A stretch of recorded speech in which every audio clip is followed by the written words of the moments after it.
All right, welcome to lesson 5.05. Here we're going to compare the properties of two functions represented in different ways. Let's get started.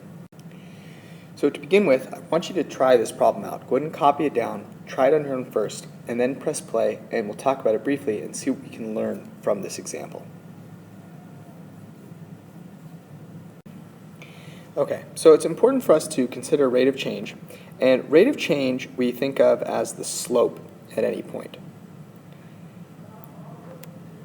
So with that being said, we can sort of compare the slopes of the functions as we move through. If we look at the slope here and we imagine a straight line, it's going in this direction. However, for the radical function, it's very steep at this point. So you might say that g of x, the blue function, has a greater rate of change at the very beginning, around x equals -1. But as I move to the right, as x approaches positive infinity, we notice, as we have seen before, that the rate of change of the radical function is going to get more shallow. The slope is getting more shallow, the rate of change is decreasing. Whereas we can see for the exponential function that the rate of change is increasing. The function is getting steeper. So as we move to the right, the rate of change of the exponential function is going to overtake the rate of change of the radical function, which makes sense because the exponential function is clearly going to outshoot the radical function. And in order to do that, it's got to be changing by more than the radical function is. So this tells us a great deal about the rate of change of an exponential function. And one way that we might go about trying to prove this is actually by finding the average rates of change. So you might find the average rate of change between -1 and 0 for both of these functions. And then you might find the average rate of change between 1 and 2 for both of these functions, and you might compare the two of them. That will give you an idea of how the rate of change for each of the functions is changing. So the two things that we're taking away from this are that the rate of change of exponential functions is going to change, and there's going to be a particular way in which it changes. As you might guess, with exponential growth functions, we're seeing that the rate of change is increasing. The function is getting steeper and steeper.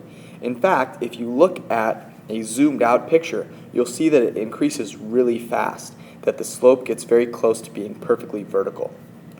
For an exponential decay function, we see the opposite. We see that the rate of change is getting lower and lower, that it's getting more and more flat.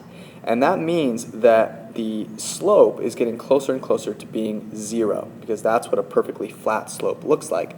So we say that for an exponential decay model, the rate of change decreases and approaches 0 along the domain, whereas for exponential growth, the rate of change increases along the domain. And those are some key characteristics to keep in mind when you're comparing an exponential function to maybe a radical function or a linear function. So let's actually go ahead and take a look at a scenario where you can do that. Okay, so here's what you're going to take a look at. These three functions model the investment that you're making in one of these three companies. So there's company F, G, and H. And you want to compare and contrast your investments measured in dollars over a 5-year period, where T is measured in years. So notice that I'm not giving you any specific instructions for how to compare them. You can choose to look at many different components.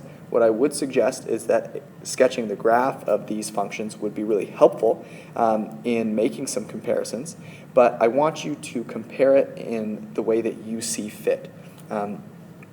Then when you come into class tomorrow, you'll be able to compare with your classmates how you looked at the functions and what you noticed about them.